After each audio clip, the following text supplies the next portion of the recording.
tema kita adalah Roh Kudus menaruh sorga di hati dan rumah tangga kita. Ya saudara, itu sebab saya ingin mengajak semua saudara untuk memperhatikan bagaimana Roh Kudus menaruh sorga. Saudara, dia memindahkan atau dia mengambil sebagian kecil dari sorga dan taruh dalam hati saudara, taruh dalam rumah tangga saudara. Saya tidak tahu bagaimana dia menjanjikan hal ini. Dia berkata bahwa di mana aku pergi, kamu tidak tahu tempatnya. Tetapi aku pergi supaya aku mengadakan, menyiapkan sebuah tempat bagimu.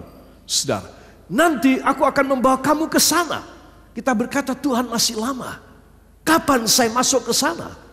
Saudara, itu sebab kalau saudara dan saya yakin bahwa sorga itu ada di hati kita, ada di rumah kita, maka kita harus minta kepadanya. Tuhan, kalau saya masuk ke sana, masih terlalu lama, saya tidak tahu kapan.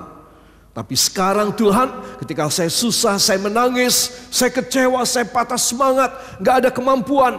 Ketika saya ditinggalkan oleh yang lain, ketika saya sebatang kara, Tuhan, saya menginginkan sorga.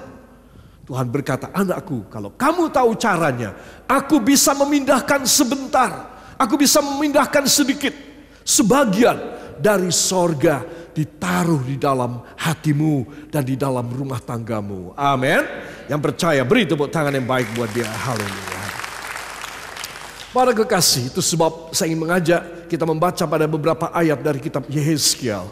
Ya, inilah sorga yang ditaruh di hati dan di rumah kita. Ya, saudara. Di hati berarti semua anggota keluarga. Di dalam rumah ada 4 orang, ada 10 orang. Itu semua masing-masing harus mempunyai sorga. Supaya tidak kemerungsung, supaya tidak patah semangat. Ya, apalagi kalau dokter mengatakan penyakit Anda ini berat. Sudah kita menjadi down. Engkau membutuhkan sorga ditaruh di hatimu. Sehingga dengan demikian saudara-saudara tidak akan pernah merasakan ngeluh-ngeluh. Saudara tidak akan pernah merasakan putus asa dan tidak ada jalan. Saudara, engkau selalu memiliki jalan keluar yang excellent, yang nomor 1. Bukan jalan keluar yang asal kelihatan bisa beres, tapi ternyata tidak nomor 1. Katakan yang nomor 1. Yang utama Tuhan beri kepada saya. Amin. Beri tepuk tangan yang meriah buat dia. Haleluya. Ayo beri tepuk tangan yang baik semuanya. Dan saya yakinkan Anda, Tuhan akan memberikan berkatnya yang luar biasa bagi kita. Para kekasih, mohon dibuka pada Alkitab saudara dalam Yehezkiel pasal yang ke-36 ayat 26 dan 27. Kita akan baca dari Alkitab kita. 1, 2. Kamu akan kuberikan hati yang baru dan roh yang baru di dalam batinmu, dan aku akan menjauhkan dari tubuhmu hati yang keras, dan kuberikan kepadamu hati yang taat.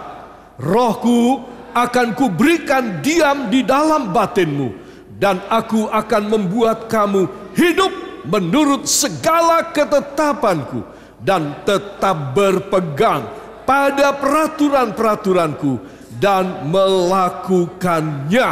Amin. Saudara mau demikian? Aku berapa banyak aku? Ya, kalau saudara hitung nanti cukup banyak aku pada 2 ayat ini saja. Tuhan mau bekerja, dia mau berpartisipasi aktif untuk aku bikin kamu. Kalau aku bisa membuat kamu menjadi baik, kamu akan serasa hidup di sorga, anakku. Di dalam dunia ini, sementara kamu menanti kedatanganku, kamu menanti aku jemput kamu masuk ke rumahku yang sebenarnya, sorga yang beneran. Aku akan memberi sebagian sorga di dalam hatimu, dalam batinmu. Saudara, itu sebab aku membutuhkan Roh Kudus untuk melakukan missionku ini. Katakan Roh Kudus yang bisa membawa sorga masuk dalam hati saya, dalam keluarga saya. Amin. Inilah sorga yang ditaruh dalam hati kita. Yaitu ketika saya dan saudara yang mendapatkan hati dan roh yang baru. Kamu akan kuberikan hati yang baru, 1. Roh yang baru, 2, di dalam batinmu itu. Dan aku akan menjauhkan dari tubuhmu hati yang keras, hati yang neraka, hati yang kejam, hati yang penuh dengan sakit. Aku akan menjauhkan dari kamu, sehingga kamu cuma merasakan yang senang, yang happy, yang enjoy. Kamu merasakan yang enteng dan nikmat dalam hidupmu. Saudara, ini perjanjian yang besar. Ku berikan, ya, ku jauhkan daripada tubuhmu. Tubuhmu inilah yang membuat engkau tersiksa. Iblis melihat kamu jauh dari aku, iblis masuk dan menyiksa kamu. Iblis melihat kamu dekat dengan aku, dia tidak berhenti bicara, dia cerewet banget. Dia memprovokasi kamu, sehingga kamu seumur hidup bakalan gak dapat sorga. Ya untung besok kamu masuk sorga kalau mati. Tapi hidupmu di dalam dunia, seringkali kamu hidup dalam neraka anakku, kata Tuhan. Aku tidak kepingin demikian. Aku bukan menjanjikan sesuatu besok. Dan di sini kamu sengsara, di sini kamu kekurangan, di sini kamu kesakitan. Gak pernah berhenti, gak pernah sehat. Di sini kamu berantem terus. Di sini kamu luar biasa susah mencari uang. Aku gak kepingin kayak begitu anakku. Aku mau taruh sebagian sorga di dalam batinmu, dalam hatimu. Aku mau mengganti hati yang batu dengan hati yang baru. Coba lihat, kita mempunyai Bapa yang istimewa, yang tidak bisa kita bayangkan begitu baiknya dia. Dia kepikiran kalau cuma saudara mempunyai sorga besok di sana. Gimana hidup di sini, saudara? Sehingga orang bisa mencibir saya, mencibir saudara. Orang bisa merendahkan kita orang, saudara. Karena di sininya kita kok kurang bisa dilihat. Kita kok kurang bisa menikmati. Kita kok kurang bisa tentram dan kurang bisa sejahtera. Saudara mengetahui isi hati Tuhan, saudara engkau akan seumur hidup tidak kepingin jauh dari dia. Kalau saudara punya seorang ayah atau ibu atau family, ya katakanlah kenalan yang baik banget. Dan dia sangat perhatikan saudara. Dia tidak punya maksud yang lain. Dia cuma kasihan. Dia ingin mensupport hidup saudara. Coba saudara, kalau engkau jauh dari dia bodoh sekali. Engkau akan selalu lengket sama dia. Sebab Anda dan saya harus ingat, Tuhan, saya nggak bisa lepas dari engkau. Karena engkaulah segala-galanya dalam hidup saya. Istri saya bisa meninggal, suami saya bisa meninggal, anak saya yang berhasil bisa meninggal. Sebelum saya mati Tuhan, mereka yang mensupport saya bisa mati lebih dulu dari saya. Kepikirkah Anda? Seringkali Anda tidak memikirkan. Saudara, itu sebab Anda dan saya harus memikirkan, kalaupun aku seorang diri, never mind, no problem, it's okay. Amin. Itu penting sekali. Ya, jadi saya tadi sampaikan pada saudara, iya, orang yang mendampingi engkau masih ada. Kalau dia mati kayak apa? Saudara, itu sebab Anda dan saya harus memikirkan bagaimana saya dengan Tuhan, sorga itu ada enggak dalam hidup saya? Saudara, kalau sorga ada, never mind, no problem, it's okay. Amin. Kenapa? Karena dia mau menaruh sorga di dalam batin saudara. Katakan sorga dalam batin saya. Itu akan sangat wow. Ya. Kemudian dalam ayat yang ke-27, rohku akan kuberikan diam di dalam batinmu. Oh, kalau begitu, sorga adalah ketika saya mendapat Roh Kudus dalam hati dan batin saya. Dan dia menguasai hidup saya. Itu toh sorga. Ya, mungkin sudah berkata sorga yang kayak apa? Ya saudara, jangan membayangkan di sorga saudara akan ini itu segala macam. Ya seperti kita punya standar, kita punya paradigma di dunia. Wah, di sana katanya akan dilayani oleh bidadari, oleh apalah ya. Itu adalah parameter dunia. Ukuran dunia, oh nikmatnya kayak ngono di sana. Saya kasih tahu tidak, karena Alkitab tidak menuliskan. Amin. Apa sih sorga kalau saudara hidup berkemenangan. Saudara, tidak membiarkan air mata yang tidak berguna keluar dari matamu. Engkau tidak akan membuat hatimu teriris untuk perkara-perkara yang memang benar tidak berguna dalam hidupmu. Saudara, engkau adalah seorang yang tough, yang baja, yang sangat ulet. Saudara, engkau mempunyai sorga dalam hidupmu. Akhir zaman ini semakin tidak karu-karuan.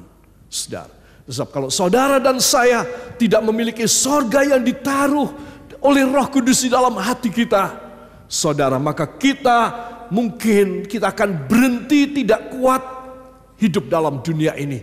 Kita akan kecewa kepada Tuhan. Tuhan, ternyata saya melayani, saya mengembalikan persepuluhan, saya berbakti kepadamu, saya beribadah dan melayani engkau dan jiwa-jiwa. Tapi ternyata hati saya kosong, hati saya kering, hati saya susah dan sedih.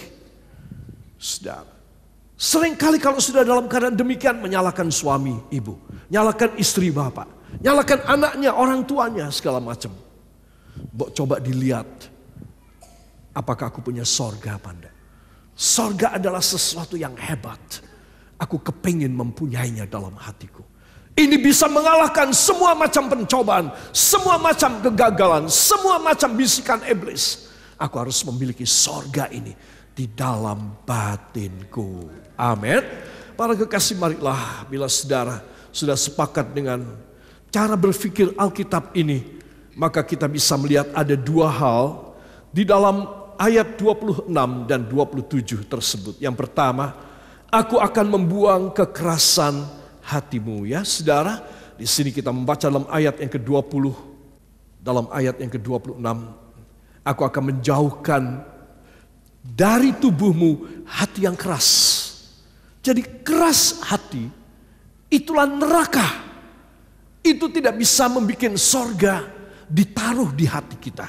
Semua katakan, kekerasan hati saya menghambat sorga masuk dalam hati saya. Saudara, kita bisa ngerti dan peka. Keras hati itu kayak apa? Tidak usah saya jelaskan. Saudara sudah tahu. Kalau saya keras hati, itu berarti gandeng rentengnya adalah saya kotor hatinya. Itu gandeng rentengnya. Karena saya keras hati. Gandeng rentengnya lagi, saya kriminal, orang jahat. Hati saya pasti jahat. Karena saya keras hati. Orang keras hati adalah sumber semua yang jelek di dalam sejarah hidup manusia. Sebab itu kita harus meminta Tuhan berikan hati yang lembut. Katakan, hati yang lembut di dalam tubuh saya. Supaya hidup saya benar-benar sorga. Amin.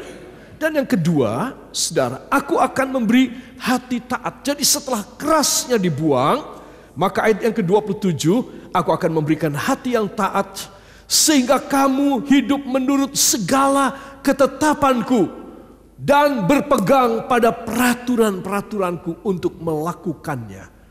Saudara, jadi nomor satu, keras hati. Saudara, seberapa saudara berdoa nangis kepada Tuhan, Tuhan kasih sorga, kasih sukacita, kasih bahagia, kasih berkat-Mu. Saudara, tapi saudara dan saya keras hati. Itu tidak bisa terlaksana. Itu sebab anak-anak Tuhan, kita harus mempunyai hati yang lembut. Kalau hati yang lembut, saudara tidak minta. Saya belum berdoa. Kalau hati kita lembut, Bapa melihat, memberi. Anakku, kamu kan gak sadar, kamu sebetulnya membutuhkan ini loh. Tak kasih. Sebelum kamu minta, sebelum kamu menyadari, aku sudah menyiapkan yang terbaik buat kamu. Karena hatimu lembut. Itu sebab Anda dan saya kita harus minta, Tuhan taruh sorga di batin saya, di hati saya. Termasuk kelembutan hati. Katakan kelembutan hati. Ya.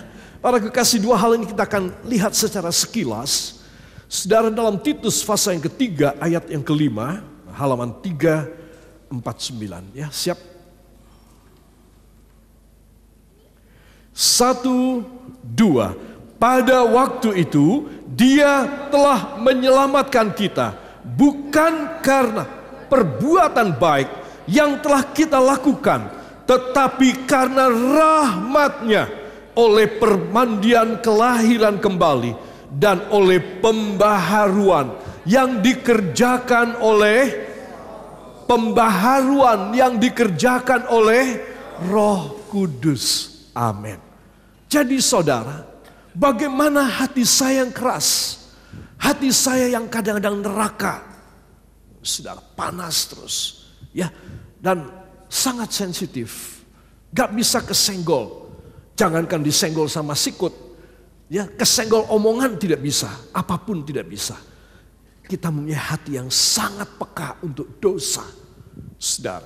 Bagaimana Tuhan bisa menaruh maksud rencananya kepada kita? Gak bisa. Kita harus diperbaikin lebih dulu. Saya pernah memberi contoh kepada saudara. Kalau satu kali katakan papi saya almarhum masih hidup umpamanya, dan dia melihat saya hidup kekurangan, saudara, dan saya tidak punya mata pencaharian, maka dia telepon saya dari luar kota dan berkata, "Roy, papi mau kirim perlengkapan untuk rumah kamu, ya, furniture untuk rumah kamu. Kamu terima, 2 hari lagi dikirim dari Surabaya," umpamanya. Saudara, saya, "Oh, terima kasih papi, ya cepat-cepat kirim." Saudara, sampai di tempat saya tidak bisa memasangnya. Karena apa? Masih ada lemari makan yang lama, yang mestinya kakinya itu 4 tinggal 2. Ya, saudara, ya. Nah, kemudian masih ada meja yang tidak karu-karuan, sudah lapuk. Kemudian mau dipasang AC katanya, ya. Nah, temboknya masih pada berantakan, ambrol di mana-mana, saudara. Kemudian mau dikasih lemari es yang besar, yang mahal, saudara. Lantainya itu masih dekok, bronjalan semua. Nah, saudara mikir kalau rumah saya kayak begini, ya, saudara, maka papi saya tidak bisa mengirim. Ya, dia akan bertanya, "Apakah kamu punya rumah sudah bagus?" Ya, kamu bilang, "Mau aku kirimi," tapi kamu tidak mempunyai tempat yang layak. Ayo kamu bikin beres dulu.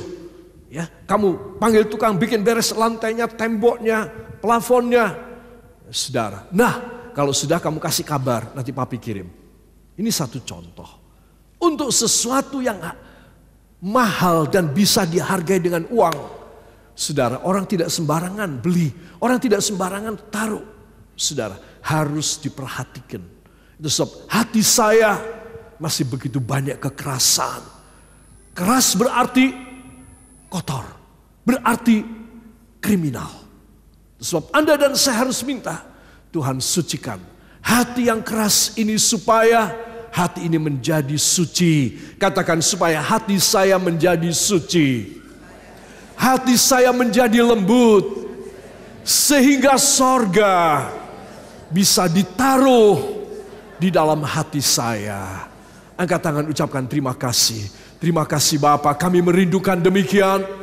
Sepanjang beberapa menit berikut ini firman disampaikan, Engkau bekerja memperbaiki hati kami yang rusak, hati kami yang lubang, hati kami yang tidak rata, hati kami yang tidak beres. Tuhan, perbaikilah melalui firman, sehingga kami pulang membawa sorga dan layak menikmati sorga di dunia hanya di dalam nama Tuhan Yesus Kristus, Juru Selamat dan Penebus kami. Kita yang percaya mengaminkan. Amin. Haleluya. Saudara, hal yang kedua, aku akan memberi hati yang taat. Hati yang taat. Di dalam Mazmur pasal yang ke-34 ayat yang ke-18, kita akan buka Alkitab kita. 1, 2. Apabila orang-orang benar itu berseru-seru, maka Tuhan mendengar dan melepaskan mereka dari segala kesesakan. Amin. Saudara percaya? Apabila orang benar itu berseru-seru, tidak sia-sia. Hatinya sudah dibuang yang keras. Sehingga dia boleh berkenan kepada Bapa. Dan Bapa memberi hati yang taat, hati yang baru. Sehingga kalau dia berseru kepada Bapa, saudara, kadang-kadang saya kasih tahu, kita itu kadang-kadang tidak perlu berseru, kadang-kadang kita tidak perlu memohon.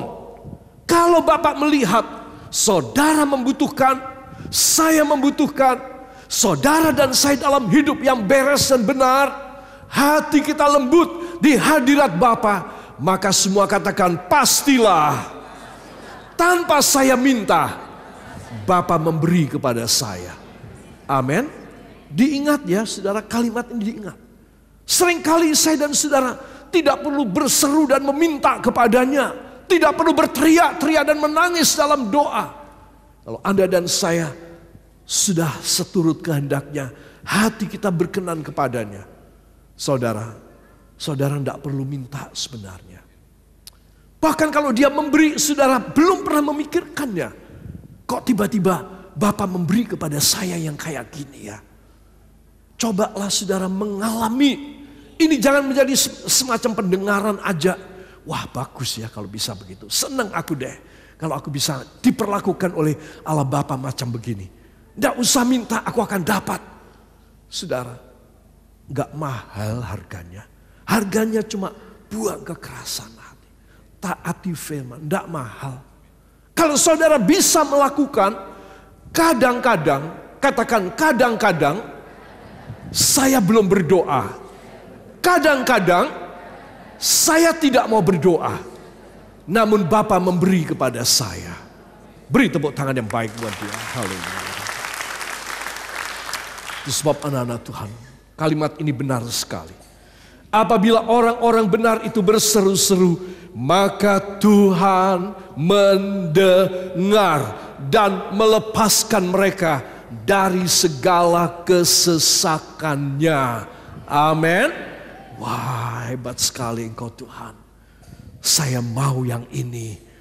Biarlah hati saya lembut, biarlah hati saya tidak keras, hati saya suci dan benar. Supaya Tuhan, kalau saya berseru kepadamu, Engkau segera menjawab. Bahkan kadang-kadang Tuhan, saya belum minta, Engkau sudah memberi kepada saya. Saudara, marilah kita hidup tidak terlalu lama lagi. Oke, kita tidak tahu sampai kapan Tuhan datang, kapan kita meninggalkan dunia. Saudara, seperti di awal khotbah saya, jangan berharap apapun. Karena orang bisa mati. Orang bisa meninggalkan engkau. So, Anda dan saya hanya harus berharap kepada Tuhan Yesus Kristus saja. Saudara bisa demikian, maka engkau akan selalu enjoy dalam hidupmu. Inilah sabda Tuhan. Katakan inilah firman yang harus saya pegang sampai mati. Amin. Kalau saya dan saudara bisa demikian, niscaya apapun yang terbaik, katakan apapun yang terbaik, Bapa suka memberi. Amin. Itu sebab saudara harus pegang perjanjian. If you keep the promises of God, the words of God, all the commandment of Jesus Christ, you will do it in a fearful in your heart, in the wholeness of your heart, your mind. And He will give even the things that you do not pray, the things that you do not ask from Him. He just gave to you so easily, as soon as possible, as He will. Sebab Anda dan saya harus yakin, kalau hati kita sudah dibikin lembut, Tuhan, kadang-kadang saya ini orangnya arogan, saya orangnya sombong, saya orangnya keras hati, saya orangnya terlalu bangga dengan siapa saya. Tuhan, saya tahu itu semua dosa. Itu neraka. Hidup saya seperti neraka. Tuhan, tolong lepaskan saya. Ini bukan cuma orang laki, ini orang perempuan juga tidak kurang. Anak-anak juga tidak kurang melakukan demikian. Hatinya penuh dengan kekerasan. Itu sebab Tuhan tidak bisa dealing yang baik. Ingat firman Tuhan pada minggu kemarin, kita harus mendapat dealing dengan Tuhan, kesepakatan. Supaya kita dikasih perkara yang bagus, dikasih perkara yang luar biasa. Amin. Masih ingat apa kata daripada Daud dalam doanya? Tuhan, apakah ini cara yang lumrah? Is this your usual way of dealing to man, O sovereign Lord? Apakah ini caramu yang lumrah di dalam membuat kesepakatan? Pastilah Tuhan, aku pasti mau kesepakatan dari Engkau itu untungnya buat aku semua. Boleh dibilang Engkau yang rugi. Siapa yang bisa menolak dealingmu Tuhan? Itu loh, kalau orang dicintai oleh Tuhan, Tuhan membuat dealing kepada orang yang dicintainya. Itu dealing luar biasa. Ya, saudara, Tuhan mengangkat Daud menjadi raja. Dulunya dia apa? Gembala. Di luar kalangan istana. Tidak ada pendidikan. Tidak ada pemahaman tentang tata negara. Saudara, etika sebagai orang terhormat tidak ada. Dia cuma gembala, tukang angon. Dia berkata, Tuhan, Engkau sudah mendudukkan hamba-Mu Daud pada takhta yang begini hebat. Hal ini pun masih kurang Tuhan. Di mata-Mu masih kurang bahwa Engkau mengangkat aku dari kandang domba dan kambing untuk duduk di singgasana kerajaan yang terbesar Israel ini. Ini pun masih kurang. Bahkan Engkau menunjukkan kepadaku sederetan orang-orang muda yang gagah-gagah. Keturunanku semua yang duduk di singgasana semua. Ya Tuhan, siapakah aku? Sehingga Kau membuat dealing yang begini hebat dengan hamba-Mu Daud ini. Loh, sampai kayak begitu. Mungkin saudara berkata, iya itu cuma satu di dunia Pak Gembala. Makanya ditulis di dalam kitab suci. Saudara, bukan demikian masalahnya. Tapi hatinya Daud. Katakan, hati itulah yang ditimbang. Bukan penampilan saya.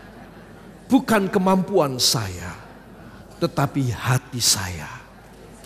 Seorang yang bisa menjaga hatinya benar di hadapan hadirat Tuhan. Saudara, dia akan mendapat dealing yang luar biasa. Daud, kebetulan dia punya jabatan raja. Saudara ibu sebagai ibu rumah tangga, ibu sebagai ibu rumah tangga, Tuhan akan bikin dealing kepada ibu.